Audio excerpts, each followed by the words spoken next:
Sir सीधा question है, क्या हमारे देश में रीट्स में इन्वेस्ट करना एक सेफ और सेंस वाला ऑप्शन है कि नहीं? क्या हमारे देश में अगर हम रीट्स में इन्वेस्ट करेंगे तो क्या हम वही एक्सपेक्ट करते हैं जो रीट्स इतना बड़ा हो गया है दूसरे डेवलप्ड कंट्रीज में? सेबी ने 2014 में रीट्स की रेगुलेशन बाहर निकाल दी थी। 2019 में पहला रीट्स लिस्ट हो गया था, ओवर सब्सक्राइब हुआ था। और क्या क्या एक्सपेक्टेशन थी भाई, रीट्स विल डू दिस, ये नया फॉर्म ऑफ इन्वेस्टमेंट है, it will change the perspective of Indian investors, हम रियल एस्टेट मार्केट को ही चेंज कर देंगे, यहाँ पे छोटे छोटे पैसों से लोग एंट्री कर सकते हैं। बट एज ऑफ नाउ वैसा तो कुछ भी नहीं हुआ है। As a matter of fact बहुत इन्वेस्टर्स को ट्रांसपेरेंसी और डिस्क्लोजर के कंसर्न्स हैं। बहुत इन्वेस्टर्स को ये कंसर्न्स हैं कि जो स्पॉन्सर्स जिनके रीट्स हैं क्या उनका मैनेजमेंट ट्रैक रिकॉर्ड ठीक है भी कि नहीं है। बहुत लोगों को ये कंसर्न्स हैं कि जो डिविडेंड्स पे टैक्सेस पड़ रहे हैं, जो रीट्स में सरकार टैक्सेस डाल रही है, दैट आर एक्सट्रीमली अनफेयर। और बहुत सारी चीज़ें हैं। आज क्या सही है क्या गलत, वो तो देखो वीडियो के एंड में आप खुद डिसाइड कर लोगे, बिकॉज आपका गोले का काम एक ही है, आपको मैं हर एक चीज़ बताऊं। रीट्स होते क्या हैं, इनकम कैसे आती है, क्या टैक्सेशन है, गवर्नमेंट क्या कर रही है, रिस्क क्या है, ग्लोबली रीट्स कैसे परफॉर्म कर रहे हैं, इंडिया में रीट्स कैसे परफॉर्म कर रहे हैं, हर एक चीज़ I am going to tell you. Video लंबी होगी तो इसको या तो 1.5 एक्सपीरियंस दे सकते हो या फिर टाइम स्टैम्प डाल दूंगा, तो you can choose the point जो आप चाहते हो। बट ऑब्जेक्टिव एक ही है कि इस वीडियो के बाद ना you will be capable enough to take your own answer about REITs. Let's start.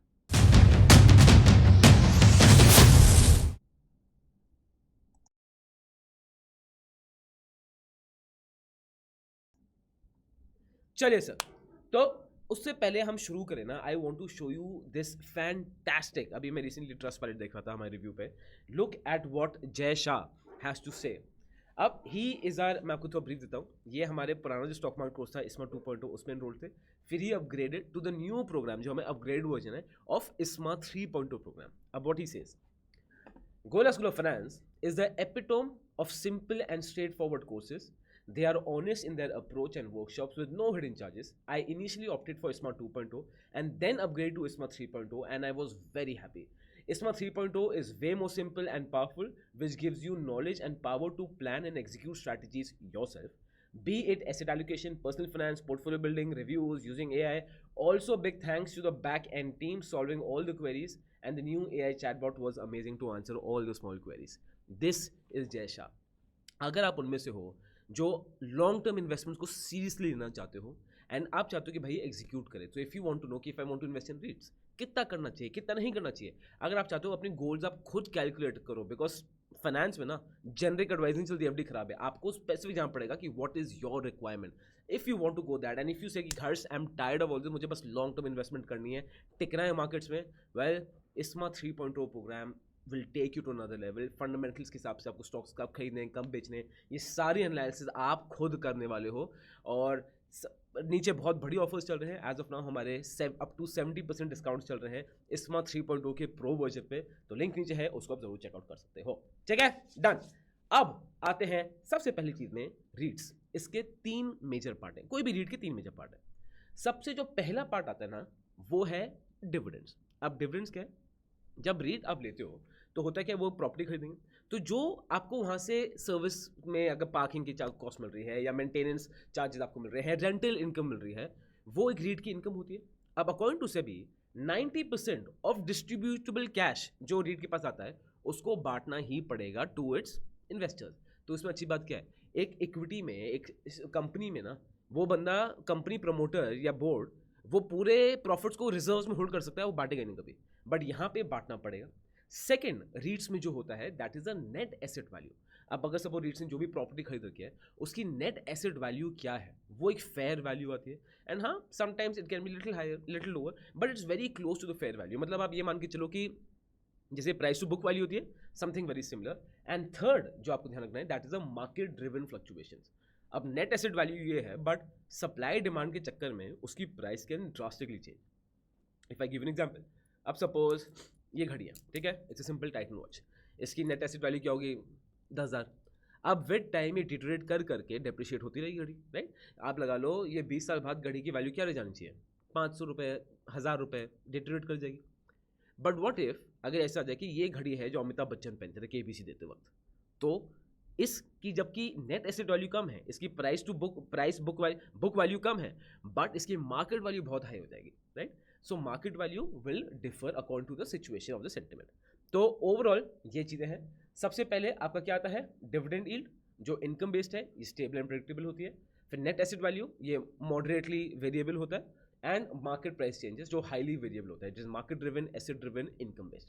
Clear, समझ आ रहा है? ठीक है, तो पहली चीज़ तो हो गई है. अब आते हैं the रीट्स journey in India. I will show you here. 2014 में सेबी ने रीट्स की रेगुलेशन डाल दी. फिर एम्बेसी ऑफिस पार्क्स रीट, ठीक है, जो आईपीओ आया था वो ओवर सब्सक्राइब हुआ था लाइक क्रेजी, राइट. 2019 में आया. 2020 में माइंडस्पेस बिजनेस पार्क्स रीट आ गया. 2021 में ब्रुकफील्ड इंडिया रीट आ गया, इसका बहुत हाइप था, रिमेंबर. फिर 2023 में नेक्सिस सिलेक्ट ट्रस्ट रीट आ गया.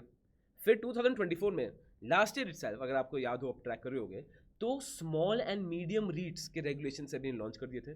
फिर KRIT रीट्स आए. तो ओवरऑल आप देखोगे कि these are the 5 REITs that are available in the market. अब what I want to do, जो इंडिया के रीट्स है ना, let's compare to the globally, तभी वो सेंस बनेगा. अब ग्लोबली आप देखोगे सर, इंडिया में जो 5 लिस्टेड रीट्स हैं अराउंड होंगे वो $18 बिलियन के लिए. एंड फोरकास्टेड क्या है कि ये 25 बिलियन डॉलर तक पहुंच जाएंगे. तो फोरकास्टेड ग्रोथ तगड़ी दिखा रहे हैं. और ये भी बता रहे हैं कि आने वाले 4 साल में, मतलब बाय 2028-29, 3-4 रीट्स और लिस्ट हो जाएंगे. एज ऑफ नाउ क्या है, एज ऑफ नाउ इतने रीट्स हैं. तो इंडिया में देखोगे अभी तक ना, we still are in the growth phase of REITs. तो अभी हाँ, आप बोलोगे ग्रोथ फेज तो बड़ा लंबा चल गया यार, अभी तो हो जाना चाहिए था. And I completely agree with you. But because liquidity crisis है, तो लिक्विडिटी ज़्यादा नहीं आ रही है इसमें, तो अभी भी we are in the growth stage. और इसका अगेन एंड तक देखना, मैं बताऊंगा कैसे चेंज हो रहा है. Now look at this. Now let's compare the Indian REITs to USA, Australia, Japan, Singapore. मतलब ये बहुत ही वो हैं जो मेच्योर्ड मार्केट्स ऑफ रीट्स है. ठीक है, यहाँ पे देखिए, USA में 1960 में आया था, ऑस्ट्रेलिया में 1971, Malaysia 89, 2001 Japan, 2002 Singapore, 2003 Hong Kong, UK 2007, हमारे पास आया 2014 में. ये था जब रेगुलेशंस लॉन्च हुई थी. अब कितनी पब्लिकली रीट्स हैं, US में 196, Australia 32, India 80, Malaysia 18, Japan 57, Singapore 39, Hong Kong 11, UK 45, India only 5. तो again there is a major gap. आप मार्केट कैपिटल भी देखेंगे तो India is one of the lowest. India is above Malaysia and Hong Kong, उसके बाद we are one of the lowest. फिर हर angle में आप देखोगे बहुत सारा स्कोप है इंडियन रीट्स को आगे बढ़ने के लिए. We are still at the growing stage. तो you can pause the screen, you can check it out also.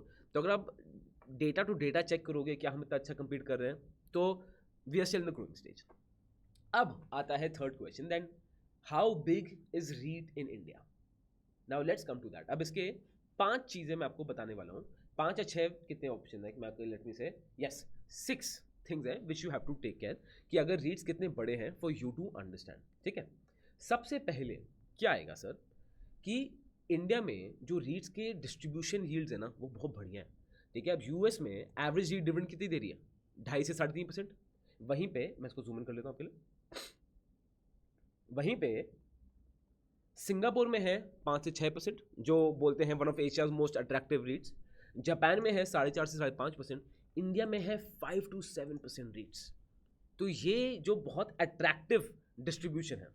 अब आपको पता है, मुझे पता है मेरी ऑडियंस क्या है, उनके दिमाग में, मुझे पता है आपके दिमाग में क्या क्वेश्चन आ रहा है. ऑलरेडी क्वेश्चन मुझे पता है, आपके एक ही क्वेश्चन आ रहा है कि गोयला, अगर इंडिया में एवरेज डिविडेंड यील्ड 2 से 3% है, तो ये रेट्स 5 से 7% तक कैसे कमा रहे हैं dividend, right.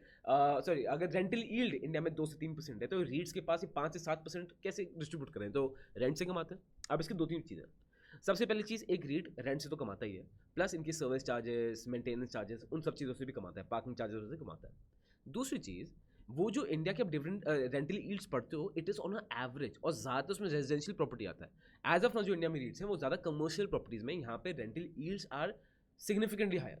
So that is difference. और इनके और भी फैक्टर्स हैं जो आपको बाद में पता चलेंगे. ठीक, पहला पॉइंट क्या हो गया, इंडिया में देखो यार अट्रैक्टिव हमें डिविडेंड्स मिल जाते हैं.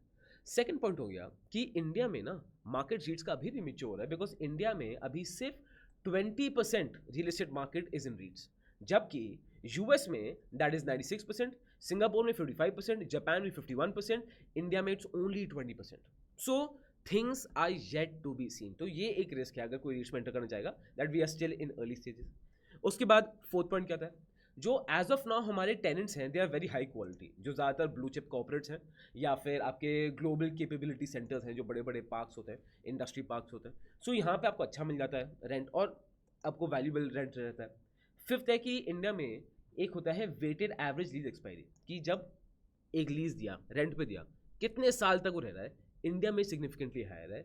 इंडिया में weighted average lease rent lease expiry is 6 to 8 years, जबकि बाहर इट इज़ 5 to 7 years. तो ये भी इंडिया के एडवांटेज में आ जाता है. उसके बाद अगर मैं वैकेंसी की बात करूंगा, इंडिया में वैकेंसी इज 10 to 16%, जबकि ग्लोबली वैकेंसी इज 8 to 12%. तो vacancy in India is higher. But बहुत एनालिस्ट ये बोल रहे हैं कि अब तो यार देखो इंडिया एआई हब बन रहा है, मैन्युफैक्चरिंग का हब बन रहा है, तो बहुत वैकेंसी कम होने वाली. रियल एस्टेट इंफ्रा का बहुत बूम चल रहा है, राइट. तो अगर ओवरऑल आपको मैं दिखाऊं तो you can see here India में डिस्ट्रीब्यूशन ही लगा, बात से कंपेयर करोगे तो वी आर हियर, ठीक है. हम 6 to 7% है, ग्लोबल एवरेज इतनी है. कैपिटल अप्रिसिएशन की बात करोगे तो हमारा 3 to 5% हो रहा है, ग्लोबल एवरेज इतनी है because real estate doing very well, ठीक है. फिर बात करोगे लीज की एक्सपायरी की, हमारी 6 to 8 years है, इनकी 5 to 7 years है. तो हमें एक ज़्यादा सेफ्टी ग्राउंड मिलता है. एंड वैकेंसी लेवल्स पे डेफिनेटली एज ऑफ नाउ हमारे ज़्यादा हैं. So this is one thing that we need to consider, ठीक है. तो ये चीज़ें यूज़ करते हैं एनालिस्ट बोलने के लिए कि भाई देखो इंडिया में यार रीट्स बहुत स्ट्रॉन्ग केस है. बट एक और चीज़ जो रीट्स को इंडिया में बहुत स्ट्रॉन्ग बनाता है ना, वो क्या है कि अब सेबी ने रूल्स निकाल दिए हैं जहाँ पे mutual fund houses can invest in REITs to a higher capacity. अब ये देखिए, अब यहाँ पे आपको दिख रहा होगा प्रपोज्ड, बड़े रूल्स पास हो चुके हैं. और सिंगल इशूअर मतलब या तो आप सिर्फ एक रीट में डाल रहे हो, ओवरऑल लिमिट्स मतलब आप रीट्स में डिस्ट्रीब्यूट कर सकते हो, राइट. इक्विटी स्कीम्स जो पहले 5% डाल रीट में इन्वेस्ट कर सकती थी, इक्विटी हाइब्रिड डेट स्कीम्स, अब वो बढ़ के 10% हो गया. और ओवरऑल लिमिट्स आर 20% और डेट स्कीम्स के लिए 10%. सो इससे होगा क्या, जब म्यूचुअल फंड हाउसेस सर रीट्स में पैसा डालने वाले हैं, ऑटोमेटिकली जो लिक्विडिटी प्रॉब्लम है ना, that can be hugely solve. और इसका एडवांटेज आप देखोगे एक्चुअली मिला भी है, जहां पे आई शो हियर, ठीक है. अब ये डेटा देखिए, ये 2021, 22, 23, 24, ठीक है. आईसीआईसीआई प्रूडेंशियल म्यूचुअल फंड 0.24% पहले रीट्स में था, फिर 0.37%, 0.54, अब कितना है 0.57. ग्रोथ का स्कोप बहुत है. बट एक ट्रेंड जो मैं आपको देखना चाह रहा हूँ कि म्यूचुअल फंड हाउसेज ना रीट्स में हम ज़्यादा पैसा डाल रहे हैं. उसके बाद मैं बात करता हूँ एसबीआई म्यूचुअल फंड, तो पहले 0.1% था, अब फिर 2022 में 0.11%, 2023 में 0.34%, 2024 में 0.26%, अब 0.24%. फिर आप एचडीएफसी म्यूचुअल फंड की बात करेंगे, 0.35% था 21 में, फिर 0.33% था 2022 में, फिर 0.76 था 2023 में, देन 0.63% हुआ, अब 0.66% हुआ. सो ओवरऑल देखो ऊपर नीचे बहुत होगा, but trend is going upwards, which again is very interesting. अब सर बात आती है टैक्स की, ठीक है. बिकॉज अल्टीमेटली हम डिविडेंड्स की बात कर रहे हैं और हमारी ऑनरेबल फाइनेंस मिनिस्टर जी, ताई जी, वो तो भाई देखो पैसे से लेके रहेंगे, ठीक है. तो लेट्स अंडरस्टैंड दिस कि इसमें टैक्स इम्प्लीकेशंस क्या बैठती हैं, ठीक है. अब मैंने क्या किया है, यहाँ पे आपको पूरी टेबल दिया है. अगेन आप स्क्रीन पॉज कर सकते हो, देख भी सकते हो, और so that you can easily read it बाद में भी. तो पहले इक्विटी शेयर्स का देखते हैं, ठीक है. अगर आप सिर्फ डिविडेंड इनकम में फोकस करेंगे तो this will be tax in the investors hand as per your tax slab. जब भी आपको डिविडेंड रिसीव होगा, जो भी टैक्स स्लैब में है उसके हिसाब से आपको टैक्स देना पड़ जाएगा, ठीक है. कैपिटल गेन्स आपको पता है 1 year से नीचे एसटीसीजी है, 1 year से ऊपर एलटीसीजी है. और एलटीसीजी एक्चुअली अब तो 12.5% था, बट इसमें थोड़ा ओल्डर है, दैट्स फाइन. तो ये रेट्स जो है ये आप चेक कर लेना बाद में, ठीक है. फिर आ गए बॉन्ड्स का, ये आ गया डेट म्यूचुअल फंड्स का. अब बात करते हैं रीट्स की. अब रीट्स में ना थोड़ा कॉम्प्लिकेटेड सीन है और यहीं पे काफ़ी इन्वेस्टर्स को प्रॉब्लम भी है. अब रीट्स में जो इंटरेस्ट इनकम है वो टैक्स होती है as per income on from other sources, जो आपका टैक्स स्लैब पे ही चार्ज होगा whenever you receive it. फिर जो डिविडेंड इनकम है ज़्यादातर टैक्स फ्री ही है, तो it is 0% in most cases, right. तो which is a good thing.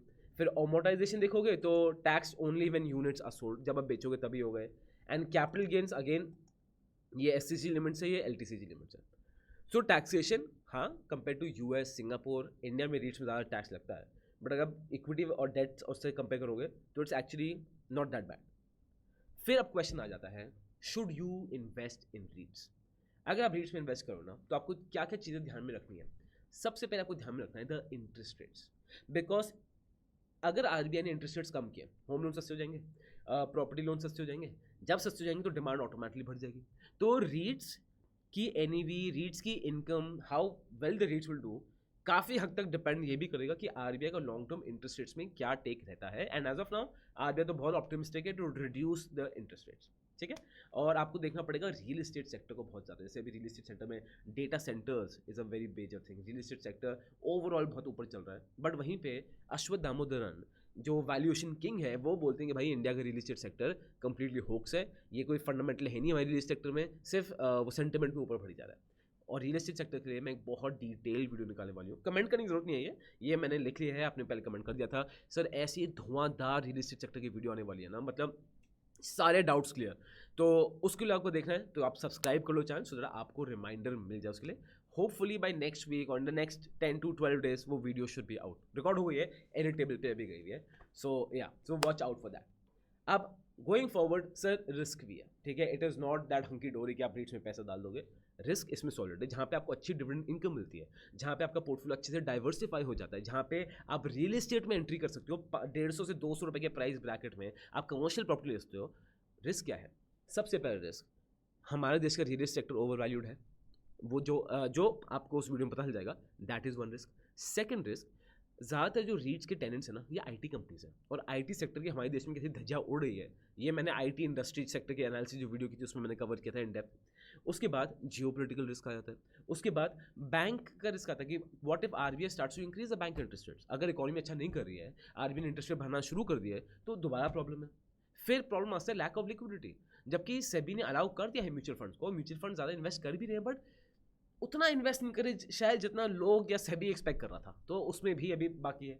उसके बाद regulation failure, and this is the major thing why lots of investors are concern कि भाई रीट सेफ नहीं है। और मेरी बहुत लोगों से बात हुई, ये सेंटिमेंट क्यों बना हुआ है, बिकॉज लोगों को लगता है कि यार व्हाट इफ दिस फेल्स, अगर रेगुलेशन ठीक नहीं हुई तो, और एक रेगुलेशन फेलियर छोटा सा भी रीट्स पे आ गया ना, जो पॉसिबल है, हर म्यूचुअल फंड में भी हो जाता है, एएमसी से भी होता है, ये नॉर्मल है, अगर रीट्स में आ गया ना, this will take a major damage hit, because again REITs का मार्केट इंडिया में ना अभी भी एमर्ज कर रहा है, it is not mature, it is not a strong market. तो इस पर अगेन बहुत सारे लोगों के कंसर्न्स आ जाते हैं कि right now is not the safe time to invest, या भी रीट्स का मार्केट बहुत अर्ली है, ज़्यादा पैसा लोग डालना इसी चक्कर में इन्वेस्टर्स नहीं चाह रहे, बिकॉज रेगुलेशन रिस्क का एक डर है, ठीक है। सो दैट इज रीट्स। अब आपका क्वेश्चन आता है कि हाउ टू चूज रीट, अगर आप इन्वेस्ट करना चाहते हो तो रीट कैसे चूज करना चाहते हो, तो लेट्स कवर दैट, मैं इसको जल्दी जल्दी आपको बता रहा हूँ, ठीक है।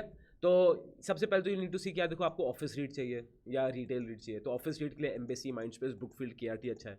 आपको रिटेल चाहिए तो Nexus, Select Trust is good one, right. उसके बाद आता है what all you need to check, आपको देखना है कि भाई ऑक्यूपेंसी रेट कितना है, ठीक है, 85 to 90% is support to be actually very strong, ठीक है। फिर वेटेड एवरेज लीज एक्सपायरी कितना है, जो आइडली 6 to 8 years होना चाहिए, आपकी स्टेडी इनकम रहेगी। रेंटल एस्केलेशन क्लॉज क्या है, कितना परसेंट ऑफ रेंट हर साल इंक्रीज करने वाले हैं ये, ठीक है। नेट ऑपरेटिंग इनकम ग्रोथ क्या है। तो आप यहाँ स्क्रीन पॉज करके again I want you to read it कि क्या क्या चीज़ें आइडियली एक रीड में होनी चाहिए, सो दैट अगर आप किसी रीड को जज करो तो आपके पास कुछ तो एक फ्रेमवर्क होना चाहिए, या आपके पास ऑलरेडी है तो नीचे कमेंट बॉक्स में बताओ।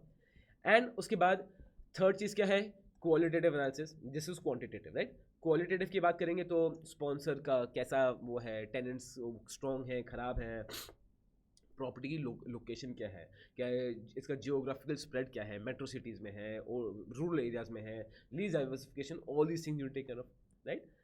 और दूसरा मैंने यहाँ पे मैट्रिक्स भी दे रखे हैं थोड़े से, तो मैंने मैट्रिक्स निकाल दिए थे, तो यू कैन सी कि अगर एम्बेसी, माइंडस्पेस, ब्रुकफील्ड, नेक्सस या केआरटी, अभी तो नहीं है, इनकी क्या क्या सिचुएशन है, तो आप देख सकते हो कि आपको डिविडेंड ज़्यादा चाहिए तो आप किस तरफ लीन करना चाहते हो, अगर आपको वेल्थ अप्रिसिएशन लॉन्ग टर्म में ज़्यादा चाहिए तो आप उस तरफ लीन कर सकते हो, राइट। तो you need to match it with your goals, again pause the screen and check it out.